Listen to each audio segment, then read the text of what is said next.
Well, as we are walking through the book of Revelation as a church, we have the incredible opportunity to have some experts come in and teach us on the book of Revelation. I have my friend and one of who was my professors at New Orleans Baptist Seminary, Dr. Gerald Stevens, with me. And Dr. Stevens, he might not tell you this, but he's an expert in the book of Revelation. He has written a book on the book of Revelation. Revelation, the past and future of John's apocalypse. And so I've brought him in to come in and talk to us about his book that might help us understand the book of Revelation a little better. So, Dr. Stevens, thank you for being here. Thank to you, be a part Dustin, of this. for the invitation. You're I'm welcome. glad to be here. So one of the things that you talk about in your book is that the book of Revelation needs to be re-canonized. What do you mean by that, and why is that important for how we today read the book of Revelation? The problem is that when you make a joke of something, the something loses its authority. Mm-hmm.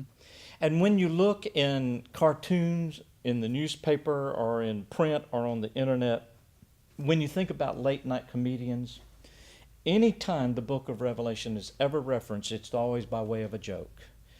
And how this book has become so farcical, so falsified, because supposedly it has predicted things that did not come true. Mm-hmm. And it has done this in generation after generation after generation. Well, if you have something that supposedly predicts something and that something never comes true or always is falsified, then you're not going to pay attention to the book anymore, and it doesn't have any authority. And so what's happened with the book of Revelation over the centuries is that false prophets and false messiahs and false announcers of the end time constantly are getting the end time scenario wrong, thereby taking all the authority out of the book. Mm-hmm. And so I'm trying to reauthorize the book. I'm trying to bring authority back into the book.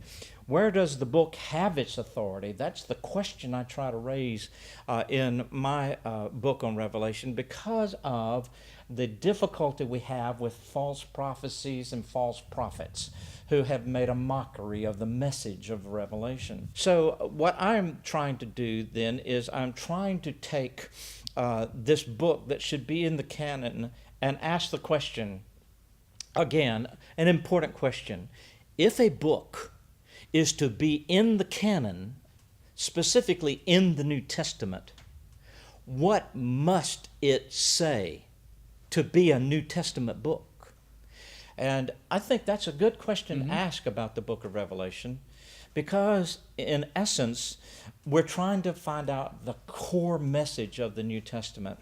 And by re-canonization, I not only mean bringing authority back to the book to get the actual message of the book clear so that people can understand how the book challenges them in their own life, in their own living, but as well to know what makes something canonical. If you say this is a New Testament book, do you know what makes this a New Testament book? What does it have about it that makes it New Testament?